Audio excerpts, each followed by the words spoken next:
Bismillah, apa yang dimaksud dengan Wahabi Ustadz? Dan haruskah kita mengikuti organisasi seperti Muhammadiyah, Nahdlatul Ulama, dan lain-lain? Dari Azrul di Riau.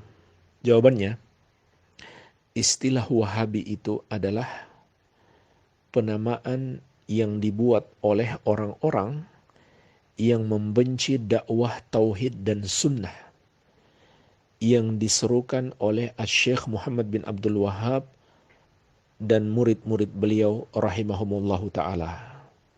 Jadi untuk menjelek-jelekkan dan menjauhkan manusia dari dakwah tauhid dan sunnah, dibuatlah istilah Wahabi supaya orang kedengarannya takut dan menjauh darinya.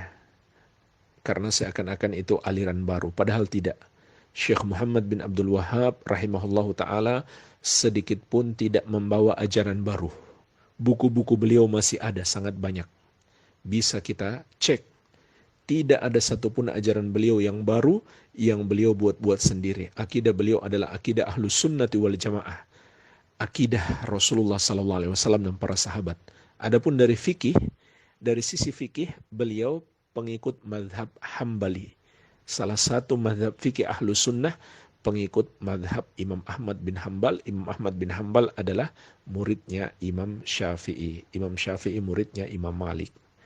Jadi itu hanyalah usaha untuk menjauhkan manusia dari dakwah kepada tauhid dan sunnah, dakwah kepada ajaran yang sebenarnya. Ya. Dan tercatat dalam sejarah, yang pertama menyebut istilah Wahabi adalah penjajah Inggris ketika mereka menjajah India. Maka umat Islam yang mengobarkan semangat jihad melawan penjajah itu mereka sebut Wahabisme. Dikarenakan umat Islam yang berkobar semangat ini setelah mereka pulang dari berhaji, mereka bersentuhan dengan dakwah Syekh Muhammad bin Abdul Wahhab dan murid-murid beliau rahimahumullah, maka berkobar semangat jihad mereka melawan penjajah. Itu pun yang terjadi di Indonesia.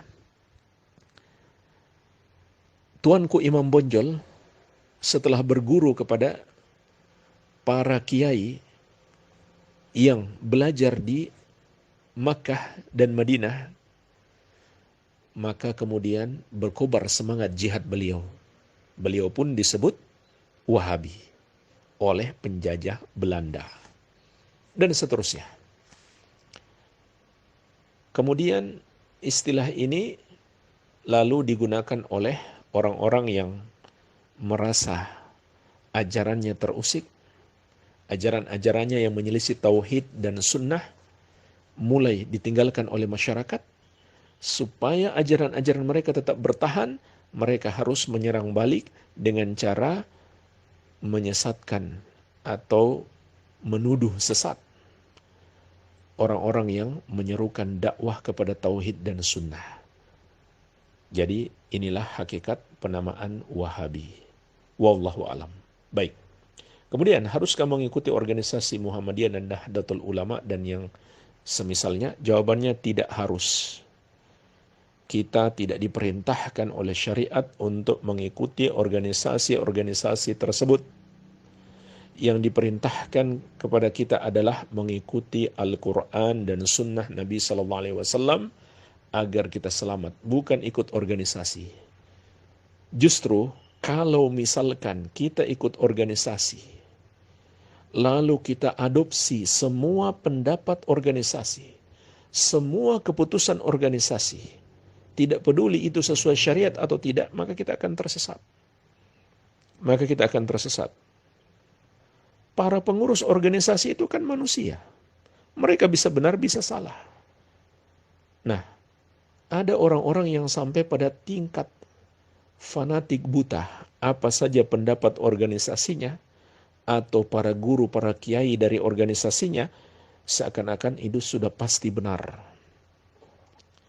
Dan ketika dia mendapatkan pendapat gurunya, pendapat ormasnya bertentangan dengan satu ayat atau satu hadis, ternyata dia lebih mengutamakan ikut pendapat organisasinya atau guru-gurunya atau kiainya. Ini namanya fanatisme tercelah. Ini fanatik golongan. Jadi justru ketika ada satu organisasi apa saja, mengeluarkan kebijakan atau keputusan atau pendapat yang bertentangan dengan Al-Quran dan Sunnah, lalu kita tetap ikuti, maka kita tersesat.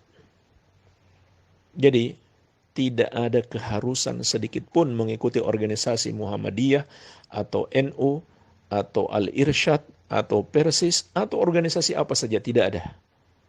Yang ada adalah kewajiban mengikuti Al-Quran dan Sunnah Nabi SAW sesuai pemahaman Ahlus Sunnati wal Jamaah. Rasulullah SAW bersabda, "Taraktu fiikum amrayni, ma in tamassaktum bihima, lan tadillu abadan, kitabullah wa sunnata rasulih." Aku tinggalkan untuk kalian dua perkara. Kalau kalian masih berpegang teguh dengannya, maka kalian tidak akan tersesat. Kitab Allah atau Al-Quranul Karim dan sunnah Rasulnya atau hadis-hadis beliau SAW. Wa sataftariku ummati ala 73 firqah, kulluha finnari ila wahidah, ma ana alaihi wa ashabi. Umatku akan terpecah menjadi 73 golongan, semuanya di neraka kecuali satu, yang mengikuti aku dan para sahabatku, yang mengikuti golongan Ahlus Sunnati wal Jamaah. Dan ormas-ormas manapun atau apapun itu bisa saja mengklaim kami mengikuti Ahlus Sunnati wal Jamaah, tapi klaim-klaim itu membutuhkan bukti. Kalau tidak bisa dibuktikan, kita jangan mengikuti. Yang kita ikuti adalah dalil Al-Quran dan Sunnah yang sesuai dengan pemahaman Ahlus Sunnati wal Jamaah. Tapi tidak juga kita katakan NU sesat, Muhammadiyah sesat, tidak. Siapapun dia dari organisasi manapun, ketika dia menyelisihi dalil, menyelisihi manhaj Ahlus Sunnati wal Jamaah, maka dialah yang disebut dengan orang yang sesat. Siapapun dia, dari organisasi manapun dia, kalau dia mengikuti dalil Al-Quran dan Sunnah Nabi SAW sesuai dengan pemahaman Ahlus Sunnati wal Jamaah, itulah orang yang berjalan di atas jalan yang lurus. Hanya saja memang sebagian organisasi itu telah membuat pengikut-pengikutnya menjadi fanatik buta. Seakan-akan pendapat organisasi itu yang sudah pasti benar. Ini yang perlu kita ingatkan. Wallahu ta'ala a'lam.